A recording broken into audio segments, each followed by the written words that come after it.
All right. Hey, everybody. Coach Talk number 8.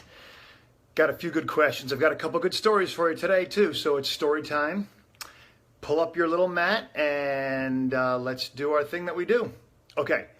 So today we have actually 2 questions and a story that I wanted to share to start it off. And then, like I said, I'll cap it with a story as well. So anyway, this heads off into a territory that I often don't talk about, which is business development. I'm not an expert at that. I'm good at it. I'm not expert at it, and let other people who are better at it talk. But there is this is the one fallacy that I want to talk to you about. It has many articulations, many expressions, but it's sort of like if I only hire this one person, if I only get this person in my business, if I only get this one client, then everything is going to change. It's going to get so much better. If I only know this one person, if I only reach out to this and connect and this one person knows, then I will become, then I'll ascend, then I'll be discovered, so to speak. But there's a professor at the University of Toronto, Jordan Peterson, who has become really famous over the last I don't know, 6-8 months or something like that. And I've watched him grow from, I'm going to guesstimate, about 5 months ago, 120,000 subscribers to his YouTube channel. He's over 200,000 now. And this guy's just been teaching at the University of Toronto for whatever, 15, 20 years or something, doing his good work, learning his arguments, understanding what he stands for and whatever else. And then suddenly, here's a guy with clear thinking fighting against some stuff that might not be so clear thinking, and suddenly his popularity explodes. It's sort of like that expression, when the student is ready, the master appears. When the ideology, when the people are thirsting for something, your talents, your skills, that which you've worked for, will be ready, will be needed. There's also an expression that says, where did it go? It's a good one. It's a good one. I'll have to tell you another time. Anyway, so the story is of a coach I knew, and this guy lived out in California, lots of movie stars and all that stuff. And he used to see a movie star who will remain nameless, as well as my friend, at his local coffee shop in this kind of like, it wasn't Marina Del Rey, but it was sort of like that kind of place where it was like a little kind of a small town type vibe. And he would just say, I'm going to approach this guy and tell him about what I do. I'm going to approach this guy and tell him about coaching. I'm going to stop him next time I see him. He's always with his wife, and I'm going to stop him. And, I really appreciated the guy's enthusiasm and this guy's, willingness to do this thing. However, do you think, and it wasn't Harrison Ford, actually I could say Clint Eastwood, because I think Clint Eastwood used to live there. Do you think a Clint Eastwood really wants to have someone go, I'm a professional coach and I could help your life, and let me talk to you about coaching and how I think it could. I think your talents, coaches, are better off, your life is better off becoming excellent at what you do, becoming an excellent communicator, becoming someone who understands human nature, who understands themselves, and does the good work of coaching. And when you do that good work of coaching long enough, good enough, there may be somebody that shows up and refers you to that client, who then tells you about that client, and it can take off. But if you're banking on the free lunch, so to speak, there's no such thing as a free lunch.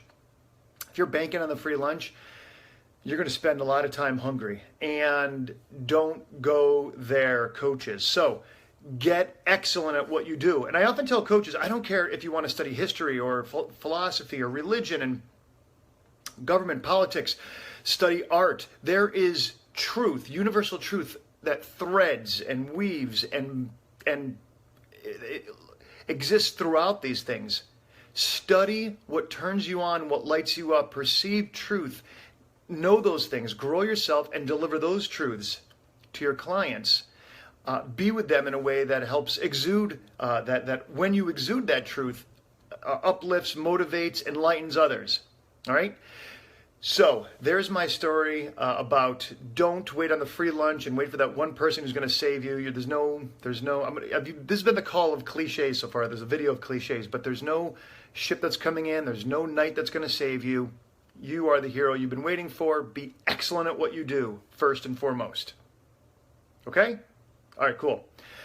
All right, how to wind down a session. This was a great question somebody asked, and they said, you know what, I get people that with 5 minutes to go start crying, or 5 minutes to go, suddenly, the crap hits the fan, and this is the real issue. This is what's really going on for them, and the call's over. What am I supposed to do?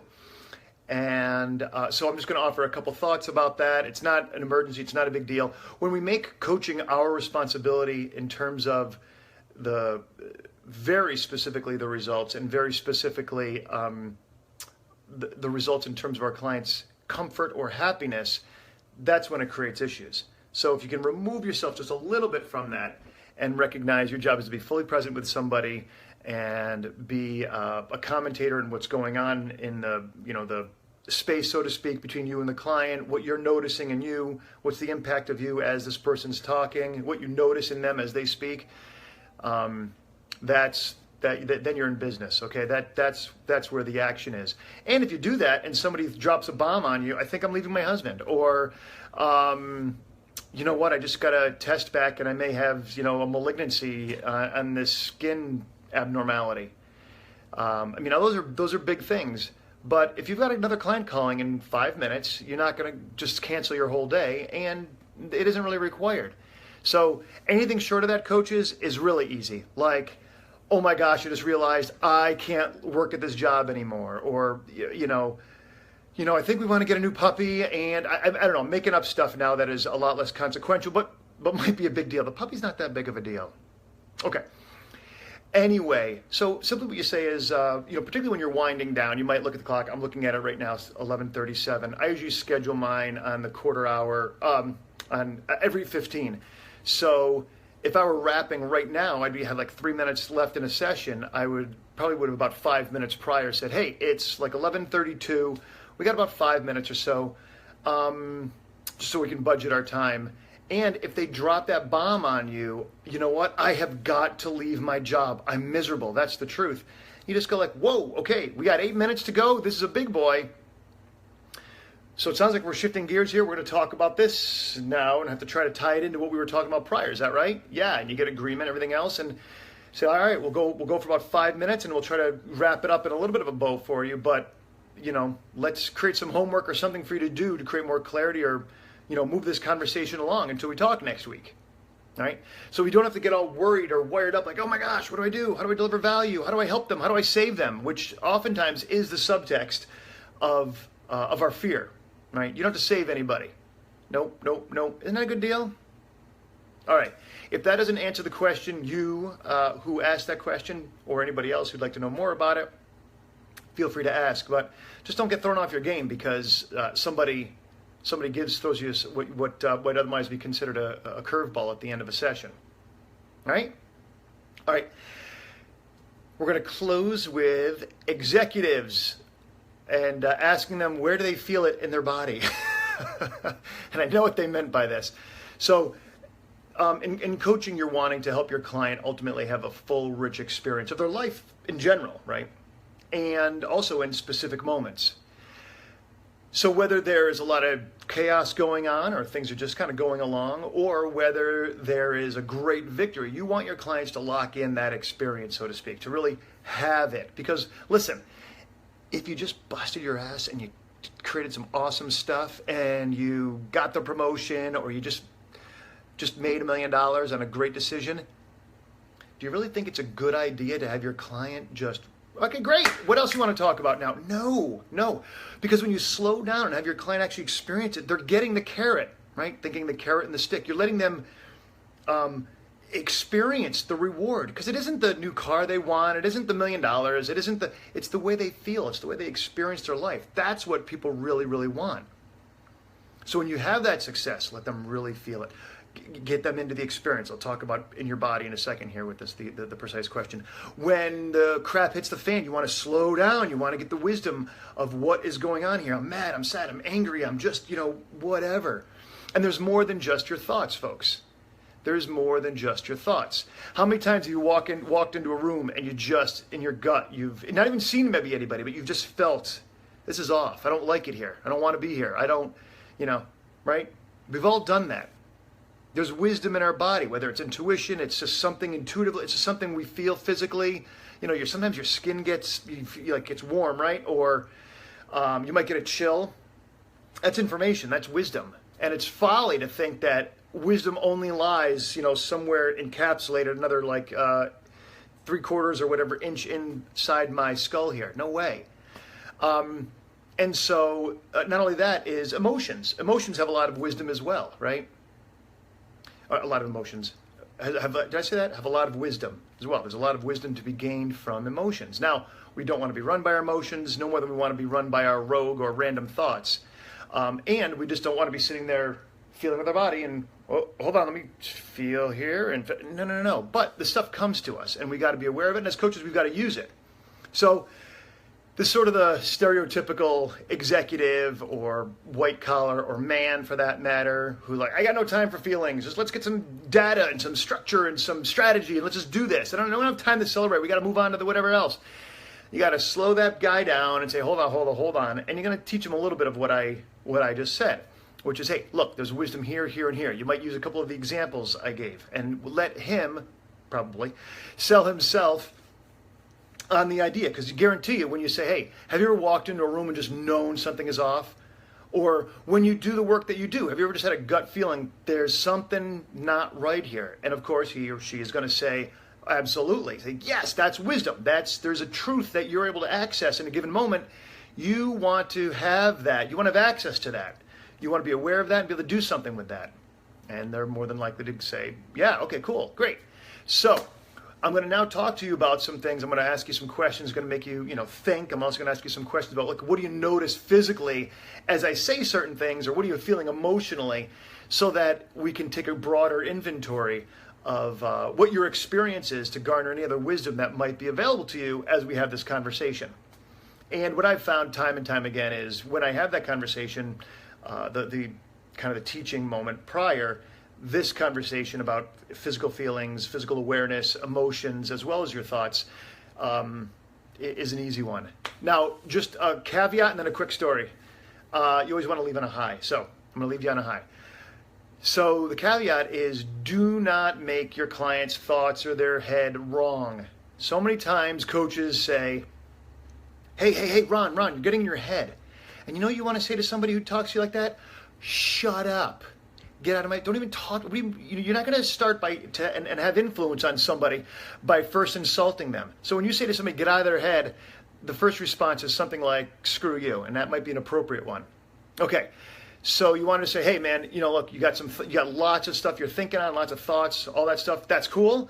And I want to include, some what's going on for you emotionally, as well as what's going on for you physically, like as we talk, right? And then, like I said, you have the conversation I've already talked about. So, quick story about a client I had 5 years ago, who total stereotypical man, white collar, overachiever, and when I first started coaching him, everything I did was, yeah. And he wanted what he wanted, but he didn't like the way I was going about it. And, because he wasn't used to this kind of a dialogue, of a conversation. And what I used to have to say to him, his name wasn't Tom, but we'll call him Tom for purposes here. I'd say, Tom, look, I got some California cotton candy for you, so you got to deal with it. And that was sort of our code for, look, man, you got some stuff that's going to seem a little weird to you, but it works. And anyway, I remember talking to him about going inside his body and, what do you notice in there and everything else, and the resistance. And like I said, I break him down, finally talk about it. Well, about a year and a half later, he's a Southern guy too. To start the call, he goes, he'd say, Ron, I got to tell you, the little guy in my heart, the little guy in my heart is crying today. deadpan, man. He was feeling sad. The little guy in his heart was crying, and it was it was a moment I was like awestruck because I thought, are you kidding me? This guy, you know, sometimes the bigger they come, the harder they fall. I never even talked about the little guy in his heart. He's talking about the little guy in his heart. He's talking like the little boy, like the sensitive part, you know, he was hurting. And it just really, to me, locked in. It was like the perfect story of answering the question that I you know, started talking about, 6-7 minutes ago now, about the importance of using your client's thoughts, their you know, their emotions, as well as their body. All right. So if you didn't catch this, I see if some people just got on right now. You can go rewind it, listen to it in a bit. If you have more questions, I'm doing another Q&A next Thursday at 11:30. Check me out. Until then, peace.